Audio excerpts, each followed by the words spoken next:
विद्यार्थीगण, आपका economic calculation channel में professor AC Mittal हार्दिक अभिनंदन करते हैं।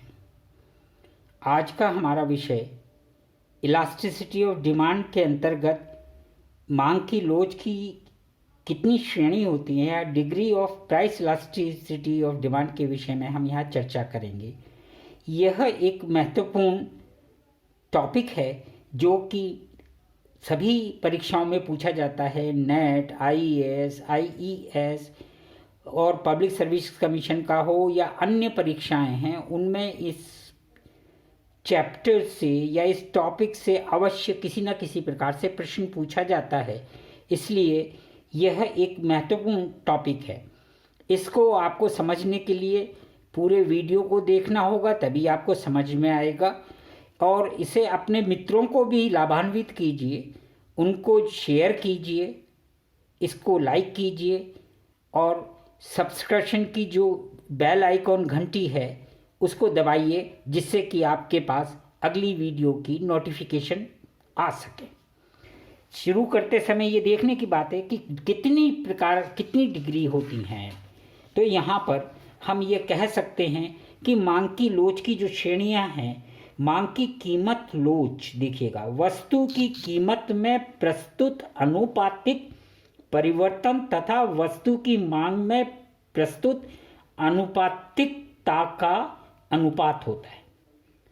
अगर ऐसे नहीं समझ में आ रहा तो ये देखिए, मांग की लोच वस्तु की मांग में अनुपातिक परिवर्तन बटा वस्तु की कीमत में अनुपातिक परिवर्तन, या इसको हम ये कहें EDP, price elasticity of demand is equal to delta X upon X बटा डेल्टा पी अपॉन पी। यदि वस्तु की कीमत तथा मांग में की गई मात्रा के भिन्न भिन्न संयोगों की गणना करें, हम नहीं समझा, दोबारा देखिए, वस्तु की कीमत तथा मांग की गई मात्रा के, जो हम मांग रहे हैं, जो वस्तु की मात्रा मांग रहे हैं, विभिन्न संयोगों की अगर गणना करें तो होने वाला अनुपात परिवर्तन, यानी कि इनके बीच में जो परिवर्तन होगा या गुणांक आएगा, उसे हमें मांग की कीमत लोच की श्रेणियों को प्रदर्शित करने का कार्य करते हैं, या कीमत लोच की श्रेणियों को प्रदर्शित करते हैं। और इसको प्राप्त करने के लिए गणना के परिणाम हमें मांग की कीमत लोच की 5 प्रकार की श्रेणियां प्राप्त हो सकती हैं, जिनको हम आपके सामने प्रस्तुत करते हैं। सबसे पहला श्रेणी है या कोटि है पूर्णतः लोचदार मांग, परफेक्टली इलास्टिक डिमांड। इसको कैसे निकालेंगे या कैसे, क्योंकि ये आपको एग्जामिनेशन के लिए याद नहीं करना है, सिर्फ मस्तिष्क में रखना है। और आपको सरल बनाने के लिए मैंने एक सरल उदाहरण और चित्र की सहायता से इसको आपको समझाने की कोशिश की है। आप देखिए, पूर्णतः लोचदार मांग, परफेक्टली इलास्टिक मांग की कीमत लोच आपको पता ही है, मांग में अनुपातिक परिवर्तन, कीमत में अनुपातिक परिवर्तन, ये आपका अनुपात हो गया। अब अगर हमें उदाहरण के लिए लूँ तो वस्तु की मात्रा लेनी है, वस्तु की कीमत लेनी है। क्या प्रारंभिक दशा का मतलब हो गया पहली अवस्था, और परिवर्तित अवस्था यानी जो अंतिम अवस्था है। उदाहरण में हमने क्या लिया कि पहले अगर कीमत 20 है, P की वैल्यू 20 है, X की वैल्यू 100 है, ओके। और अगर P की वैल्यू भी वही रहती है और डिमांड में क्या होता है, चेंज हो जाता है, तो इस प्रकार का बिहेवियर, यानी कीमत में कोई भी परिवर्तन नहीं हो किंतु वस्तु की मात्रा में परिवर्तन हो जाए, ऐसी दशा जो है पूर्णतः लोचदार मांग की बात की ओर या घटक की ओर या पूर्णतः लोचदार मांग को बताती है।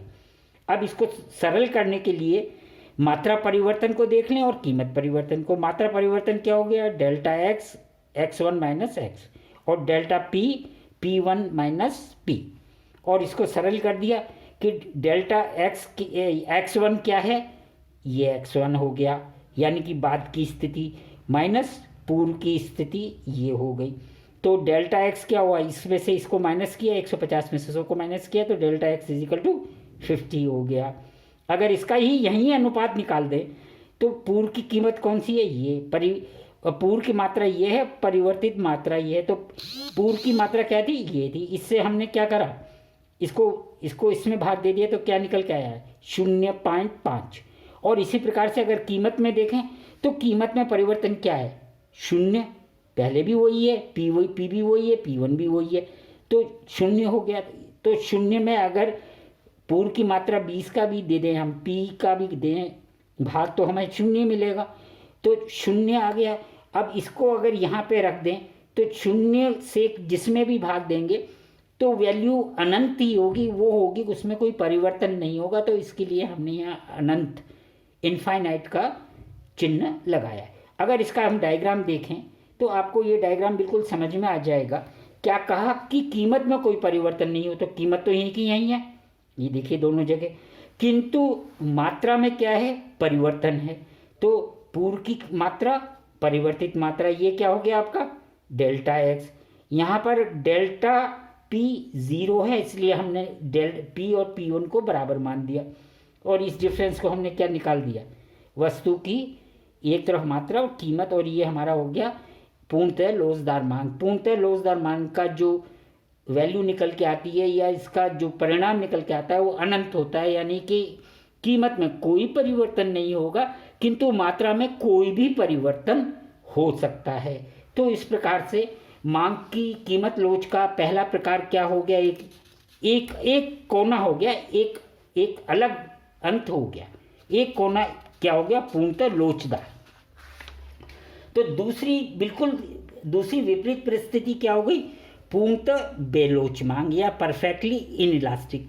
हम वही है, कीमत लोच का सूत्र सीधा सा मांग में अनुपातिक परिवर्तन बटा कीमत में अनुपातिक परिवर्तन। और उसी तरह से उदाहरण लिया, प्रारंभिक मात्रा क्या थी वस्तु की 100, कीमत 15, परिवर्तित 100, मात्रा में कोई परिवर्तन नहीं हुआ।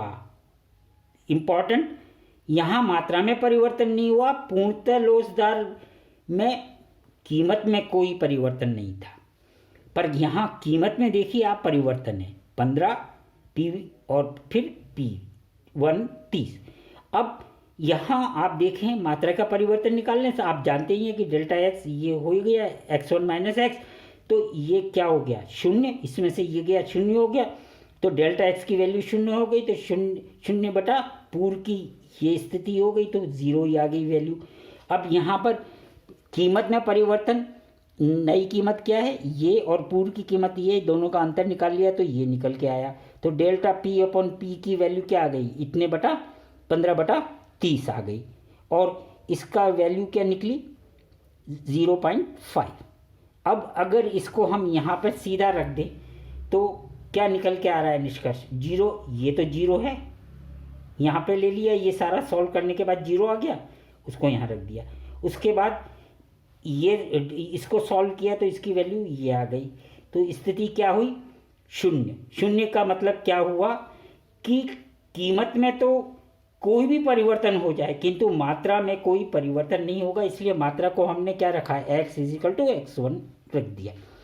परंतु कीमत में क्या है, पहली ये कीमत, दूसरी कीमत ये, या पहली कीमत ये, दूसरी, तो परिवर्तन क्या रहा, इसे डेल्टा P बता दिया, और ये क्या है, इसकी वैल्यू क्या होती है हमेशा 0 या 0, अर्थात पूर्णतः बेलोच मांग 0 का जो वैल्यू आती है वो 0 आती है। इसका मतलब क्या हो गया कि अगर मांग की कीमत लोच के बारे में हम बात करें तो उसका जो मूल्यांकन है वो निकल के अनंत से लेके 0 के बीच में ही आएगा, यानी कि या तो 0 होगा या अनंत होगा, 0 और अनंत के बीच में ही आएगी। अब हम इकाई के बराबर लोचदार मांग के बारे में बात करते हैं, यानी उसके लिए हम क्या कहते हैं, एक एक लोचदार मांग या यूनिटरी इलास्टिक डिमांड। वही है, हम जानते ही हैं मांग के अनुपातिक परिवर्तन बटा कीमत में अनुपातिक परिवर्तन, ये आपको स्पष्ट है। उदाहरण हमने क्या लिया, वही पूरे उसी तरह से लिया। प्रारंभिक दशा में क्या लिया, 100 इकाई थी, कीमत 15 थी। परिवर्तित दशा में इकाई कितनी हो गई 200 और कीमत हो गई 30, यानी P1। अब वही है कि डेल्टा एक्स को निकाल लें तो x1 माइनस एक्स वही 200 माइनस 100, ये आ गया डेल्टा एक्स आ गया। ये क्या आ गया P1 माइनस P, 30 15, 30 में से 15 15 आ गए, तो डेल्टा पी आ गया। अगर इन वैल्यूज़ को अगर हम अपने फॉर्मूले में रख दें, कौन सा, E D P is equal to delta X upon delta P P X, तो डेल्टा एक्स की वैल्यू क्या आ रही है हमारे पास 100, डेल्टा पी की वैल्यू क्या आ रही है 15, पूर्व की कीमत क्या है 15 और पूर्व की मात्रा 100। अगर इसको सॉल्व कर दे या इसको हम हल कर दें तो हमारा उत्तर क्या आ रहा है 1। अतः मांग की इकाई के बराबर अगर लोच है तो वहाँ वैल्यू वही आती है, यानी कि जितना परिवर्तन जिस दिशा में जो अनुपातिक परिवर्तन वस्तु की कीमत में हो रहा है वैसा ही परिवर्तन उसी अवस्था का परिवर्तन दूसरी यानी वस्तु की मात्रा में हो रहा है। यहाँ एक चीज़ बिल्कुल स्पष्ट है, आप यह ध्यान दीजिए कि अगर हम ये कहें कि 1% परिवर्तन वस्तु की कीमत में, तो मात्रा में भी, वस्तु की मात्रा में भी 1% का ही परिवर्तन होगा, यानी अनुपात क्या रहेगा 1 ही निकल के आएगा।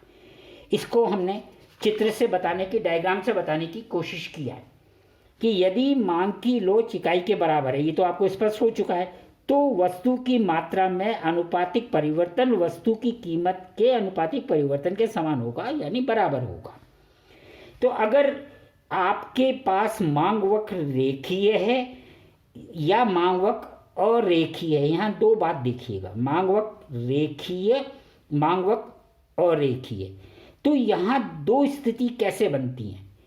अगर रेखीय मांग वक्र है तो आप देखिएगा कि ये x1 यानी डेल्टा x और p1, ये सॉरी ये मैंने लिखना भूल गया हूँ, p ये डेल्टा p हो गया, अर्थात किसके बराबर हो गया 1 के, क्योंकि जितना ये है परिवर्तन उतना ही परिवर्तन ये है। अब दूसरी स्थिति, अगर वक्र कैसा है और रेखीय, इसको क्या कहेंगे रेखीय मांग वक्र, और ये क्या है अरेखीय मांग वक्र।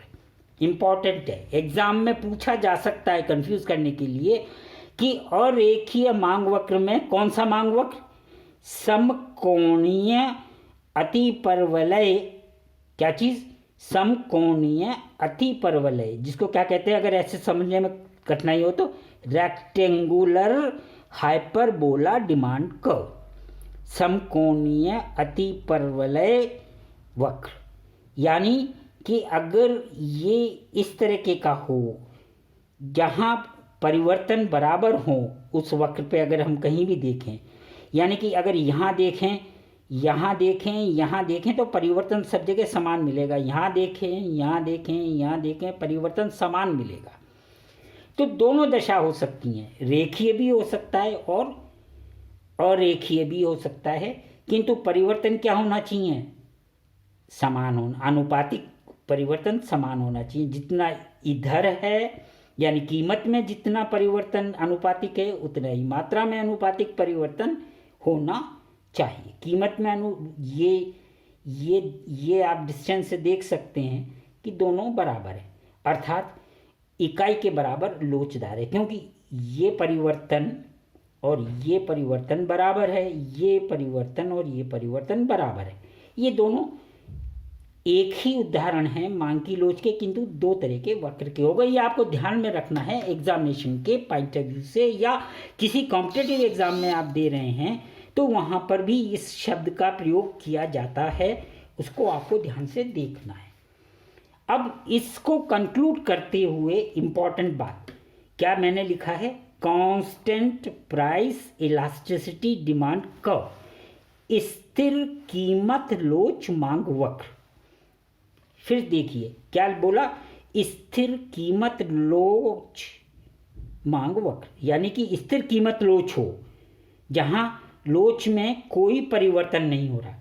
यहाँ देखिए वही आएगी, यहाँ भी वही वैल्यू आएगी, यहाँ भी वही वैल्यू, इधर कहीं पे चलेंगे आप जीरो आएगा, यहाँ चलेंगे कहीं भी चलेंगे वैल्यू क्या आएगी बराबर आएगी। ये अगर हम रेखीय है और ये अरेखीय है, ये रेक्टेंगुलर हाइपरबोला, ये आपकी स्ट्रेट लाइन, अगर परिवर्तन बराबर बराबर है। अब यहाँ हम सिर्फ संकेत से ले रहे हैं कि जो अगर इस तरह का मांग वक्र है और उस पर EDP1 की वैल्यू क्या है, हर जगह समान होगी, हर जगह समान होगी, हर जगह समान होगी, यहाँ यहाँ यहाँ, अर्थात मांग की कीमत लोच अपरिवर्तनीय है, जिसमें यानी वक्र पे किसी भी दिशा में चलने पर मांग की लोच में कोई परिवर्तन नहीं आ रहा। ये आपके एग्जामिनेशन का प्रश्न है कि भाई स्थिर कीमत लोच मांग वक्र का उदाहरण दीजिए। तो उसमें कौन कौन सी चीज़ आ गई, पूर्णतः लोचदार मांग आ गई आपकी, पूर्णतः बेलोच मांग आ गई और इकाई के बराबर मांग आ गई। ये इम्पॉर्टेंट क्वेश्चन है जिसको आपको भविष्य के लिए ध्यान में रखना है। उसके बाद में जब इन स्थिति के बाद में चौथी स्थिति को हमने क्या कहा, सापेक्षतः लोचदार, रिलेटिवली इलास्टिक, या आपकी किताबों में जब आप पढ़ते हैं तो इकाई से ज़्यादा लोचदार शब्द लिखा हुआ होगा, तो वो यही चीज़ है। इस वस्तु स्थिति हम इसको क्या कहते हैं, सापेक्षतः, क्योंकि रिलेटिव है, लोचदार वही है। मांग का अनुपातिक परिवर्तन, कीमत का अनुपातिक परिवर्तन, और उसका उदाहरण हमने बना लिया, प्रारंभिक अवस्था की मात्रा, परिवर्तित अवस्था की मात्राएं देख लें। यहाँ इंपॉर्टेंट है क्या कि कीमत, पूर्व की कीमत ये थी, बाद की कीमत ये है, यानी कीमत क्या हो रही है, घट रही है। तो 30 क्या कहलाएगा, ये P कहलाएगा, ये P1 कहलाएगा। और ये मात्रा पहले 30, अगर हम 30 रुपये मूल्य माने वस्तु का तो मात्रा 100, और वस्तु का मूल्य 15 रुपये हो जाए तो मात्रा कितनी मांगी गई, 300। अर्थात मात्रा का परिवर्तन देख लें, कीमत का परिवर्तन देख लें। मात्रा में परिवर्तन क्या हो गया, 300 ये 300 माइनस 100, ये 200 आ गई। कीमत में परिवर्तन क्या हो गया, 30 माइनस, मतलब पूर्व बाद में से पहले की घटाए तो माइनस का साइन आया, या माइनस की इस साइन को हम ध्यान में नहीं लेते हैं, जो कि हम पहले भी आपको स्पष्ट कर चुके हैं। अब अगर इसको सीधा सीधा इन मान को हम यहाँ रख दें, EDP delta X upon delta P upon x में अगर रख दें तो हम डेल्टा एक्स कितना है, 200, ये हमने लिख दिया। उसके बाद क्या चीज़ है, डेल्टा P 15, ये रहा आपका डेल्टा P 15। पूर्व की कीमत क्या है, 30, पूर्व की मात्रा 100। अगर इसको हल कर दें तो क्या आ गया, 4। इसका मतलब क्या हो गया, ये हमारे पास कोफिशिएंट वैल्यू क्या आई, 4, वो 4 आई, जो गुणांक मूल्य है वो 4 आया, अर्थात इकाई से तो ज़्यादा है ना, ये इकाई से कम नहीं है, 1 से ज़्यादा है, 4 है। अतः ये क्या कहलाएगी, सापेक्षतः लोचदार मांग कहलाएगी। और इसको हम डायग्राम से भी बता सकते हैं, डायग्राम से भी आप समझिएगा कि कीमत में जितना अनुपातिक परिवर्तन हो रहा है उसकी तुलना में मांगी गई मात्रा में क्या है, ज़्यादा परिवर्तन है। ये डिफरेंस dx p, इसमें जितना परिवर्तन नहीं है जितना मात्रा में ज़्यादा परिवर्तन है। इसलिए इलास्टिसिटी ऑफ डिमांड अगर 1 से ज़्यादा है, 4 है ना, हमारा जो कैलकुलेशन में 4 आई और ये 1 से ज़्यादा है, तो अगर हमारा मांग की लोच या इलास्टिसिटी ऑफ डिमांड अगर 1 से ज़्यादा उसका मूल्य आता है, उसका गुणांक आता है, तो अर्थात वो मांग कैसी कहलाएगी, रिलेटिवली इलास्टिक या सापेक्षतः लोचदार। अब दूसरी चीज़ क्या हो सकती है, सापेक्षतः बेलोचदार हो सकती है। तो उसको अगर हम देखें तो यहाँ सापेक्ष बेलोचदार में देखने के लिए हमारे पास बिल्कुल स्पष्ट है कि मांग की कीमत लोच हमें पता ही है, उदाहरण में वही लिया। अब हमने यहाँ क्या दिखा, प्रारंभिक मात्रा ये थी, परिवर्तित प्रारंभिक कीमत ये थी, परिवर्तित मात्रा क्या हो गई, 100 से 150 हो गई, और कीमत क्या हुई, परिवर्तित होके 5, यानी कीमत क्या हो गई, कम हो गई, 30 थी 5, तो P1 क्या कहलाएगी यहाँ पे, 5, और P 30, और यहाँ जो मात्रा है वो आपके सामने ये और ये, इसको अगर हम डेल्टा x1 इसको कर दें तो क्या है, वही 50 आ गया। अब तो आपको आ ही गया है सब करना।